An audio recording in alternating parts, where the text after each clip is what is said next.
So, for the midterm laboratory 1 and 2 po, meron po kaming ginawang problem 1 to 5. So, for the problem 1, ang scenario po dito is nag-a-ask po ng 5 inputs from user and it will identify the numbers inputted if even or odd.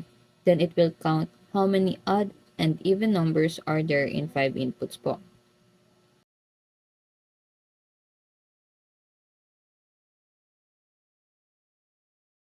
For the explanation of the code, in this line po, nag-declare ako ng variable na may na-even counter with initial value of 0. So, dito may store kung ilang even numbers yung may input ni user. Naka-0 pa siya dahil wala pa namang input si user. So, nadagdagan lang siya gamit ang increment. For the for loop, mag-iterate po siya from 1 to 5. So, paano nangyari yun? In default, nag-i-start lagi ang for loop na mag-iterate sa 0. Pero this time, pinili natin mag-start sa 1. So, para mag-iterate siya hanggang 5, kailangan nating mag-adjust. Kaya ginawa nating 6 yung end or stop ng loop sa loob ng range. Para kapag na-reach niya na yung 6, mag-stop na siya dun.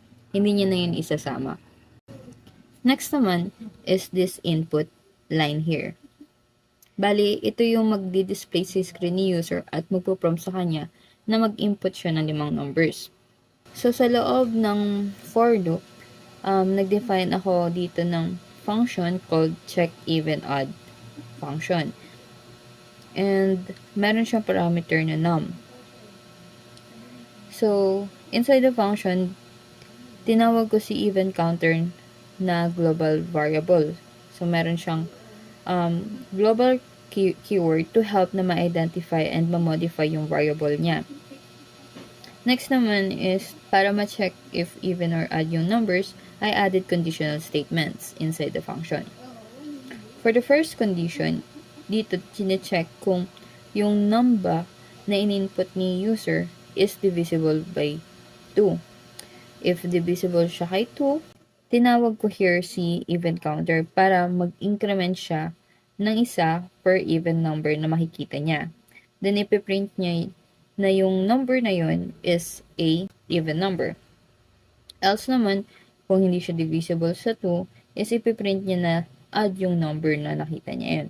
Then, I did a function call here para every time na tapos na mag-input si user ng mga numbers is tatawagin na lang natin si function para gawin yung task na meron siya dun sa loob ng code.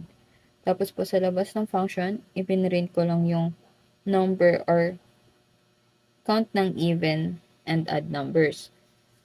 To do that, tinawag ko lang si even counter and then sa add counter, nag-minus na lang ako ng 5.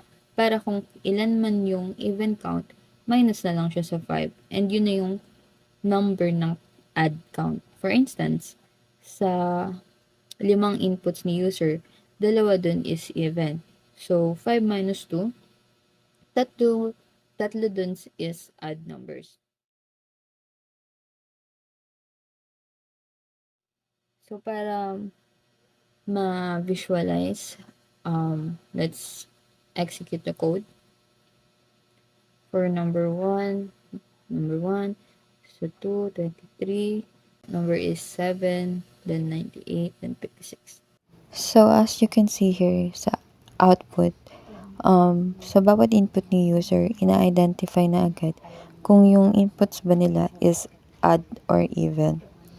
So, dahil dun sa conditional statements natin, yun yung nag-check kung even ba yung input or odd. So, here is makikita natin na sa even counter, 2 yung nakita niya na even na nag-true dun sa condition, and then minus natin yung 2 dun sa 5 input, so 3 ang odd numbers. So that's it for problem 1.